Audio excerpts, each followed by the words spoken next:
वैभव लक्ष्मी व्रत करने का नियम। यह व्रत सौभाग्यशाली स्त्रियां करें तो उनको अति उत्तम फल मिलता है, पर घर में यदि सौभाग्यशाली स्त्रियां ना हो तो कोई भी स्त्री या कुमारिका ये व्रत कर सकती है। स्त्री के बदले पुरुष भी ये व्रत करें तो उसे भी उत्तम फल अवश्य मिलता है। ये व्रत पूरी श्रद्धा और पवित्र भाव से करना चाहिए। खिन्न होकर या बिना भाव से ये व्रत नहीं करना चाहिए। यह व्रत शुक्रवार को किया जाता है। व्रत शुरू करने वक्त 11 या 21 शुक्रवार की मन्नत रखनी पड़ती है और पुस्तक में लिखी शास्त्रीय विधि अनुसार ही व्रत करना चाहिए। मन्नत के शुक्रवार पूरे होने पर विधि पूर्वक और इस पुस्तक को दिखाए गए शास्त्रीय रीति अनुसार अध्यापन विधि करनी चाहिए। ये विधि सरल है, किंतु शास्त्रीय विधि अनुसार व्रत न करने पर व्रत का जरा भी फल नहीं मिलता। एक बार व्रत पूरा करने के पश्चात फिर मन्नत कर सकते हैं और फिर से व्रत कर सकते हैं। माता लक्ष्मी देवी के अनेक स्वरूप हैं, उनमें उनका धनलक्ष्मी स्वरूप है, वैभव लक्ष्मी है और माता लक्ष्मी को श्रीयंत्र अति प्रिय। व्रत करते वक्त पुस्तक में दिए हुए माँ लक्ष्मी जी के हर स्वरूप को और श्रीयंत्र को प्रणाम करना चाहिए, तभी व्रत का फल मिलता है। अगर हम इतनी भी मेहनत नहीं कर सकते तो लक्ष्मी देवी भी हमारे लिए कुछ करने को तैयार नहीं होंगी और हम पर माँ की कृपा नहीं होगी। व्रत के दिन सुबह से ही जय माँ लक्ष्मी का रटन मन ही मन करना चाहिए और माँ को पूरे भाव से स्मरण करना चाहिए। शुक्रवार के दिन यदि आप प्रवास पे यात्रा पर गए हों तो वह शुक्रवार छोड़कर उसके बाद के शुक्रवार को व्रत करना चाहिए, पर व्रत अपने ही घर में करना चाहिए। सच में सब मिलाकर जितने शुक्रवार की मन्नत ली है उतने शुक्रवार पूरे करने चाहिए। घर में सोना ना हो तो चांदी की चीज़ पूजा में रखनी चाहिए, अगर वो भी ना हो तो रोकड़ रुपया रखना चाहिए।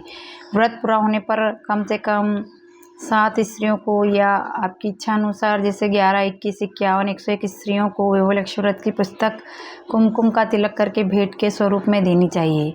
जितनी ज़्यादा पुस्तक आप देंगे उतनी ही माँ लक्ष्मी की ज़्यादा कृपा होगी और माँ लक्ष्मी जी का यह अद्भुत व्रत का ज़्यादा प्रचार होगा। व्रत के शुक्रवार को स्त्री रजस्वला हो या सुतकी हो तो वह शुक्रवार छोड़ देना चाहिए और बाद में शुक्रवार के व्रत शुरू करना चाहिए, पर जितने शुक्रवार की मन्नत मानी हो उतने शुक्रवार पूरे करने चाहिए। व्रत की विधि शुरू करते वक्त लक्ष्मी स्तवन का एक बार पाठ करना चाहिए। व्रत के दिन हो सके तो उपवास करना चाहिए और शाम को व्रत की विधि करके माँ का प्रसाद लेकर शुक्रवार करना चाहिए। अगर ना हो सके तो फलाहार या एक बार भोजन करके शुक्रवार करना चाहिए। अगर व्रतधारी का शरीर बहुत कमज़ोर हो तो वो बार बार भोजन ले सकते हैं। सबसे महत्व की बात यह ही है कि व्रतधारी माँ लक्ष्मी जी पर पूरी श्रद्धा और भावना रखे और मेरी मनोकामना माँ पूरी करेगी ऐसा दृढ़ संकल्प करें। वैभव लक्ष्मी की कथा। एक बड़ा शहर था। इस शहर में लाखों लोग रहते थे। पहले के ज़माने के लोग साथ साथ रहते थे और एक दूसरे के काम आते थे, पर नए ज़माने के लोगों का स्वरूप ही अलग सा है। सब अपने अपने कामों में रत रहते हैं, किसी को किसी की परवाह नहीं। घर के सदस्य को भी एक दूसरे की परवाह नहीं होती। भजन कीर्तन, भक्ति भाव, दया माया, परोपकार जैसे संस्कार कम हो गए हैं। शहर में बुराइयां बढ़ गई है। शराब, जुआ, रेस, व्यभिचारी, चोरी, डकैती वगैरह बहुत से गुनाह शहर में होते थे। कहावत है कि हजारों निराशा में एक अमर आशा छिपी हुई है। इसी तरह इतनी सारी बुराइयों के बावजूद शहर में कुछ अच्छे लोग भी रहते थे। ऐसे अच्छे लोगों में शीला और उनके पति की गृहस्थी मानी जाती थी। शीला धार्मिक प्रकृति की और संतोषी थी। उनका पति भी विवेकी और सुशील था। शीला और उसका पति ईमानदारी से जीते थे। ये किसी की बुराई नहीं करते थे और प्रभु भजन में अच्छी तरह समय व्यतीत कर रहे थे। उनकी गृहस्थी आदर्श गृहस्थी थी और शहर के लोग उनकी गृहस्थी की सराहना भी करते थे। शीला की गृहस्थी इसी तरह खुशी खुशी चल रही थी, पर कहा जाता है कि कर्म की गति अकल है। विधाता के लिखे लेख कोई नहीं समझ सकता। इंसान का नसीब पल में राजा को रंक बना देता है और रंक को राजा। शीला के प्रति के अगले जन्म के कर्म भोगने बाकी रह गए थे। वो बुरे लोगों की से दोस्ती कर बैठा। वो जल्दी से जल्द करोड़पति होने के ख्वाब देखने लगा, इसलिए वो गलत रास्ते पर चढ़ गया और करोड़पति की जगह रोड़पति बन गया। यानी रास्ते भटकते भिखारी जैसी उसकी हालत हो गई थी। शहर में शराब, जुआ, रेस, चरस, गांजा वगैरह बदियां फैली हुई थी। उसमें शीला का पति भी फंस गया। दोस्तों के साथ उसे भी शराब की आदत हो गई। जल्द से जल्द पैसे वाला बनने की लालच में दोस्तों के साथ रेस जुआ भी खेलने लगा। इस तरह बचाई हुई धनराशि, पत्नी के गहने, सब कुछ रेस जुए में गंवा दिया था। इसी तरह एक वक्त ऐसा भी था, वो सुशील पत्नी शीला के साथ मज़े से रहता था और प्रभु भजन में सुख शांति से वक्त व्यतीत करता था। उसके बजाय घर में दरिद्रता और भूखमरी फैल गई। सुख से खाने के बजाय 2 वक्त का भोजन के लाले पड़ गए और शीला को पति की गालियां खाने का वक्त आ गया था। शीला सुशील और संस्कारी स्त्री थी। उसको पति के बर्ताव से बहुत दुख हुआ, किंतु वो भगवान पर भरोसा करके बड़ा दिल रख कर दुआर सहने लगी। कहा जाता है कि सुख के पीछे दुख और दुख के पीछे सुख आता है, इसलिए दुख के बाद सुख आएगा। ऐसी श्रद्धा के साथ शीला प्रभु भक्ति में लीन रहने लगी। इस तरह शीला असहनीय दुख सहते सहते प्रभु भक्ति में वक्त बिताने लगी। अचानक एक दिन दोपहर को उनके द्वार पर किसी ने दस्तक दी। शीला सोच में पड़ गई कि मुझे जैसे गरीब के घर इस वक्त कौन आया होगा। फिर भी द्वार पर आए हुए अतिथि का आदर करना चाहिए। ऐसे आर्य धर्म के संस्कार वाली शीला ने खड़े होकर द्वार खोला तो देखा सामने एक माजी खड़ी थी। वे बड़ी उम्र की लगती थी, किंतु उनके चेहरे पर अलौकिक तेज निखर रहा था। उनकी आंखों में से मानो अमृत बह रहा था। उनका भव्य चेहरा करुणा और प्यार से छलकता था। उनको देखते ही शीला के मन में अपार शांति छा गई। वैसे शीला इस माजी को पहचानती न थी, फिर भी उनको देखकर शीला के रोम रोम में आनंद छा गया। शीला माजी को आदर के साथ घर ले आई। घर में बिठाने के लिए कुछ भी नहीं था, अतः शीला ने सकुचा कर एक फटी हुई चादर पर उनको बैठाया। माजी ने कहा, क्यों पहचाना नहीं? शीला ने सकुचा कर कहा, माँ, आपको देखते ही बहुत खुशी हो रही है, बहुत शांति हो रही है। ऐसा लगता है कि मैं बहुत दिनों से जिसे ढूंढ रही थी वे आप ही हैं, पर मैं आपको पहचान नहीं सकती।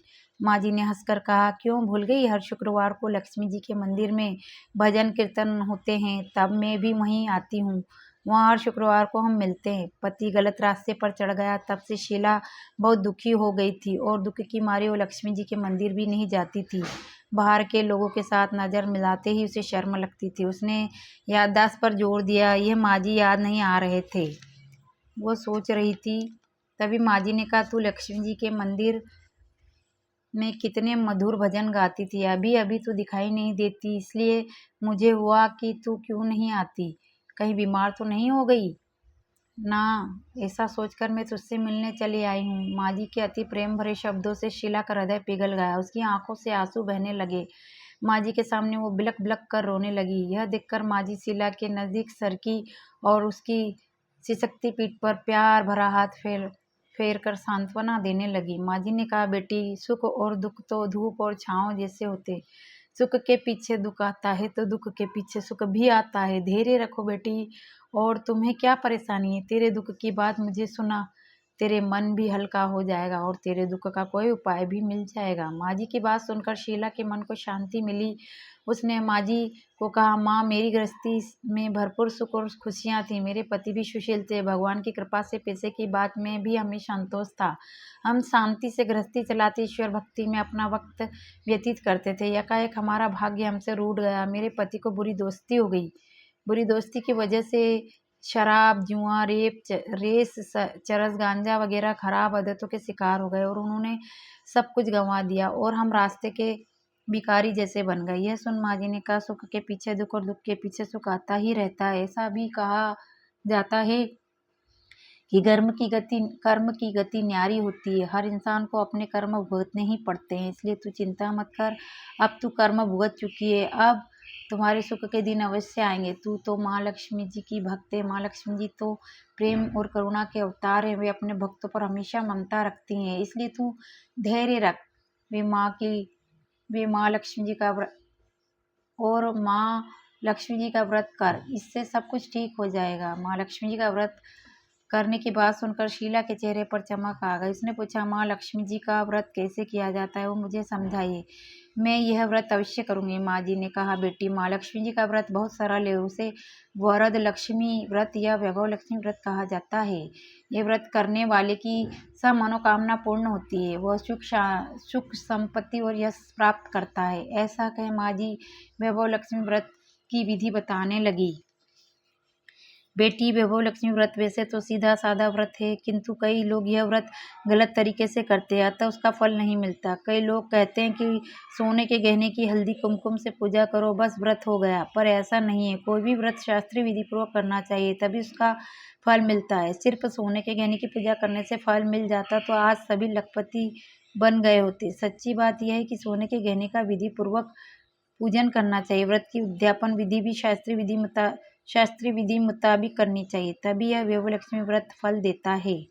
यह व्रत शुक्रवार को करना चाहिए। सुबह में स्नान करके स्वच्छ कपड़े पहनो और सारा दिन मन में जय माँ लक्ष्मी, जय माँ लक्ष्मी, जय माँ लक्ष्मी का रटन करते रहो। किसी की चुगली नहीं करनी चाहिए। शाम को पूर्व दिशा में मुंह रख कर इस तरह आसन पर बैठ जाओ। सब सामने पाटा रखकर उसके ऊपर रुमाल रखो। रुमाल पर चावल का छोटा सा ढेर करो। उस ढेर पर पानी से भरा तांबे का कलश रखकर कलश पर एक कटोरे रखो। उस कटोरे में एक सोने का गहना रखो। सोने का ना हो तो चांदी का भी चलेगा। चांदी का ना हो तो नगद रुपया भी चलेगा। बाद में घी का दीपक जलाकर धूप सैले सुलगा कर रखो। माँ लक्ष्मी जी के बहुत स्वरूप है और माँ लक्ष्मी जी को श्रीयंत्र अति प्रिय। तब वैभव लक्ष्मी के पूजन विधि पूर्वक करते वक्त सर्वप्रथम श्री यंत्र और लक्ष्मी जी के विविध स्वरूप का सच्चे दिल से दर्शन करो। इस पुस्तक के अगले पृष्ठों पर श्री यंत्र और माँ लक्ष्मी जी का विविध स्वरूप श्री छवि दी गई है। उसके बाद माँ लक्ष्मी स्तवन का पाठ करो। बाद में कटोरी में रखे हुए गहनों या रुपयों को हल्दी कुमकुम और चावल चढ़ाकर पूजा करो और लाल रंग का फूल चढ़ाओ। शाम को कोई मीठी चीज बनाकर उसका प्रसाद रखो। ना हो सके तो शक्कर या गुड़ भी चल सकता है। फिर आरती करके 11 बार सच्चे हृदय से जय माँ लक्ष्मी बोलो। बाद में 11 या 21 शुक्रवार यह व्रत करने का दृढ़ संकल्प माँ के सामने करो और आपकी जो मनोकामना हो वो पूरी करने को माँ लक्ष्मी जी की विनती करो। फिर माँ का प्रसाद बांट दो और थोड़ा प्रसाद अपने लिए रखो। अगर आप में शक्ति हो तो सारा दिन उपवास रखो और सिर्फ प्रसाद खाकर शुक्रवार करो। ना शक्ति हो तो एक बार शाम को प्रसाद ग्रहण करते समय खाना खा लो। अगर थोड़ी शक्ति भी ना हो तो 2 बार भोजन कर सकते हो। बाद में कटोरी में रखा गहना या रुपया ले जो कलश का पानी तुलसी क्यारे में डाल दो और चावल पंछियों को डाल दो। इस तरह शास्त्र विधि के अनुसार व्रत करने से उसका फल अवश्य मिलता है। इस व्रत के प्रभाव से सब प्रकार की विपत्ति दूर होकर आदमी माला माल हो जाता है। संतान न हो तो उसे संतान प्राप्ति होती है। सौभाग्य स्त्री का सौभाग्य अखंड रहता है। कुंवारी लड़की को मन भावन पति मिलता है। शीला यह सुनकर आनंदित हो गई। फिर पूछा, माँ, आपने वैभव लक्ष्मी व्रत की जो शास्त्रीय विधि बताई है वैसे तो मैं अवश्य करूंगी, किंतु इसकी अध्यापन विधि किस तरह करनी चाहिए, ये भी कृपा करके सुनाइए। माँ जी ने कहा, 11 या 21 की जो मन्नत मानी है उतने शुक्रवार या वैभव लक्ष्मी पूरी श्रद्धा और भावना से करना चाहिए। व्रत के आखिरी शुक्रवार को जो शास्त्रीय विधि शुक्रवार उद्यापन विधि करनी चाहिए वह मैं तुझे बताती हूँ। आखिरी शुक्रवार को खीर या नैवेद्य रखो। पूजन विधि हर शुक्रवार को करते हैं वैसे ही करनी चाहिए। पूजन विधि के बाद श्रीफल फोड़ो और कम से कम 7 कुंवारी या सौभाग्यशाली स्त्रियों को कुमकुम का तिलक करके साहित्य संगम की वैभव लक्ष्मी व्रत की एक पुस्तक उपहार में देनी चाहिए और सबको खीर का प्रसाद देना चाहिए। फिर धन लक्ष्मी स्वरूप वैभव लक्ष्मी स्वरूप माँ लक्ष्मी जी की छवि को प्रणाम करे। माँ लक्ष्मी जी का यह स्वरूप वैभव देने वाला है। प्रणाम करके मनी मन भावुकता से माँ की प्रार्थना करके वक्त कहें कि हे माँ धनलक्ष्मी, हे माँ वैभव लक्ष्मी, मैंने सच्चे हृदय से आपका वैभव लक्ष्मी व्रत पूर्ण किया है। तो हे माँ, हमारी जो मनोकामना हो वो बोलो। मनोकामना पूर्ण करो, हमारा सबका कल्याण करो। जिसे संतान ना हो उसे संतान देना, सौभाग्यशाली स्त्री को सौभाग्य अखंड रखना, कुंवारी लड़की को मन भावन पति देना। आपका यह चमत्कारी वैभव लक्ष्मी व्रत जो करे उनकी सब विपत्ति दूर करना, सबको सुख शांति देना। हे माँ, आपकी महिमा अपरंपार है। इस तरह माँ की प्रार्थना करके माँ लक्ष्मी जी से धन लक्ष्मी स्वरूप को भाव से वंदन करो। माँ जी के पास से वैभवलक्ष्मी व्रत के शास्त्रीय विधि सुनकर शीला भाव विभोर हो उठी। उसे लगा मानो सुख का रास्ता मिल गया। उसने आंखें बंद करके मन ही मन उसी क्षण संकल्प लिया कि हे वैभवलक्ष्मी माँ, मैं माँ जी के कहे मुताबिक श्रद्धा से शास्त्रीय विधि के अनुसार वैभवलक्ष्मी व्रत 21 शुक्रवार तक करूंगी और व्रत का शास्त्रीय विधि से के अनुसार उद्यापन विधि करूंगी। शीला ने संकल्प करके आंखें खोली तो सामने कोई ना था। वह विस्मित हो गई थी। माँ जी कहाँ गए? यह माँ जी दूसरा कोई और ना था, साक्षात लक्ष्मी जी ही थी। शीला लक्ष्मी जी की भक्ति थी, इसलिए अपने भक्त को रास्ता दिखाने के लिए ही माँ जी का स्वरूप धारण करके शीला के पास आई थी। दूसरे दिन शुक्रवार था। सवेरे स्नान करके स्वच्छ कपड़े पहनकर शीला मन ही मन श्रद्धा से और पूरे भाव से जय माँ लक्ष्मी का मन में रटन करने लगी। सारा दिन किसी की चुगली नहीं की। शाम हुई तब हाथ पांव मुंह धोकर शीला पूर्व दिशा में मुंह करके बैठी। घर में पहले से सोने के बहुत से गहने थे, पर पति ने गलत रास्ते पर चढ़कर सब गहने गिरवी रख दिए थे। पर नाक की चुन्नी बच गई थी। नाक चुन्नी निकाल कर उसे धोकर शीला ने कटोरी में रख दी। सामने पाटे पर रुमाल रख कर मुट्ठी भर चावल की ढेर किया। उस तांबे का कलश पानी भरकर रखा। उसके ऊपर चुन्नी वाली कटोरी रखी। फिर माँ जी ने कहा था वह शास्त्रीय विधि के अनुसार वंदन स्तवन और पूजा वगैरह किया और घर में थोड़ी शक्कर थी, वो प्रसाद में रखकर वैभवलक्ष्मी व्रत किया। ये प्रसाद पहले पति को खिलाया। प्रसाद खाते ही पति के स्वभाव में फर्क पड़ गया। उस दिन उसने शीला को मारा नहीं, सताया भी नहीं। शीला को बहुत आनंद हुआ। उसके मन में वैभवलक्ष्मी व्रत के लिए अपार श्रद्धा बढ़ गई। शीला ने पूर्ण श्रद्धा भक्ति से 21 शुक्रवार तक वैभवलक्ष्मी व्रत किया। 21वें शुक्रवार को माँ जी के कहे अनुसार उद्यापन विधि करके 7 स्त्रियों को वैभवलक्ष्मी व्रत की 7 पुस्तकें उपहार में दी। फिर माता जी ने के धनलक्ष्मी स्वरूप की छवि को वंदन करके भाव से मन ही मन प्रार्थना करने लगी। हे माँ धनलक्ष्मी, मैंने आपका वैभवलक्ष्मी व्रत करके मन्नत की थी, यह व्रत आज पूर्ण किया। हे माँ, मेरी हर विपत्ति दूर करो, हमारा सबका कल्याण करो। जिसे संतान न हो उसे संतान देना, सौभाग्यवती स्त्री का सौभाग्य अखंड रखना, कुंवारी लड़की को मनभावन पति देना। आपका यह चमत्कारी वैभवलक्ष्मी व्रत जो भी करे उसकी सब विपत्ति दूर करना, सबको सुखी करना है। माँ, आपकी महिमा अपार है। ऐसा बोलकर लक्ष्मी जी के धनलक्ष्मी स्वरूप की छवि को प्रणाम किया। इस तरह शास्त्रीय विधि पूर्वक शीला ने श्रद्धा से व्रत किया और तुरंत ही उसे फल मिला। उसका पति गलत रास्ते पर चला गया था, वह अच्छा आदमी हो गया और कड़ी मेहनत करके व्यवसाय करने लगा। माँ लक्ष्मी जी के वैभवलक्ष्मी व्रत के प्रभाव से उसका ज्यादा मुनाफा होने लगा। उसने तुरंत शीला के गिरवी रखे गहने छुड़ा लिए। घर में धन की बाढ़ सी आ गई। घर में पहले जैसी सुख शांति छा गई। वैभवलक्ष्मी व्रत का प्रभाव देखकर मूल्य की दूसरी स्त्रियां भी शास्त्रीय विधि पूर्वक वैभवलक्ष्मी व्रत करने लगी। हे माँ धनलक्ष्मी, आप जैसे शीला पर प्रसन्न हुए उसी तरह आपका व्रत करने वाले सब पर प्रसन्न होना, सबको सुख शांति देना। जय धनलक्ष्मी माँ, जय वैभवलक्ष्मी माँ, जय माता लक्ष्मी। यहीं पर महालक्ष्मी की कथा समाप्त होती है। छम छम करती अन्न धन भरती, मैया लक्ष्मी पधारो म्हारे आंगना। मैया लक्ष्मी पधारो म्हारे आंगना।